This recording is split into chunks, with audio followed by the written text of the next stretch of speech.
And if you just view it from what they've done so far, we are looking at arguably the best Yankee team in recent memory.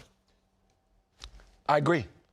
You agree? Yes. He's staring at me like I'm confused. No. Here's the thing. I mean, you can look at the numbers. You know what it is? It's name recognition. It's sex appeal. I mean, there's no Clemens. There's no Randy Johnson. There's no Mike Messina. There's no Andy Pettitte. There's no Derek Jeter.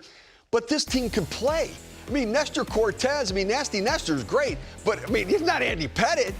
But yet he's pitching like Andy Pettitte. Clay Holmes is pitching better than Mariano Rivera ever had a 30-game span in his career, ever. Think about ever. that. So you're saying reality is eventually going to settle in? Well, I don't know that we're ever going to get the name recognition. I mean, there's such a history and tradition and pedigree for those former Yankee teams.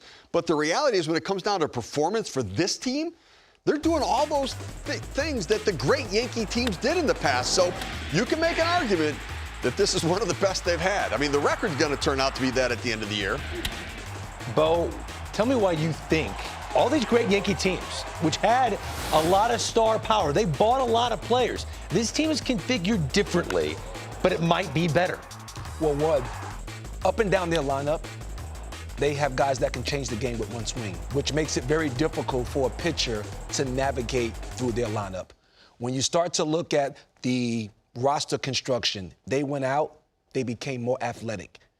When you look at showing up their defense, they showed up the catcher position, they showed up shortstop. They pitchers do a tremendous job of, one, pitching to contact, but when they need the strikeout, they actually can go get the strikeout.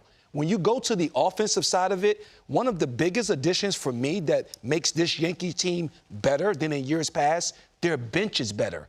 They went out, they added Marwin Gonzalez. They got Carpenter off the couch. All he does is hit home runs. When you start to look at those type of veteran pieces, they can actually give their everyday guys off and keep them fresh down the stretch. I think it's the most complete team that they've had in a long time, and that's why they're in the position that they're in. I think the change at catcher is huge.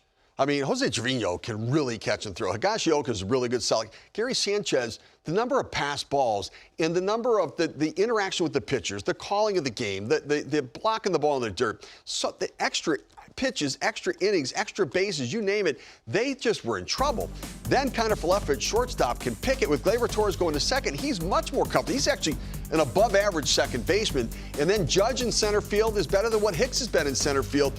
Defense, run prevention was the name of the game. That's why the Yankees are at 52-20. Great pitching and great defense is why they're with the record that they are right now, the best in baseball. The most overlooked reason why the Yankees are the best team in baseball is because their best player is playing like the best player in baseball.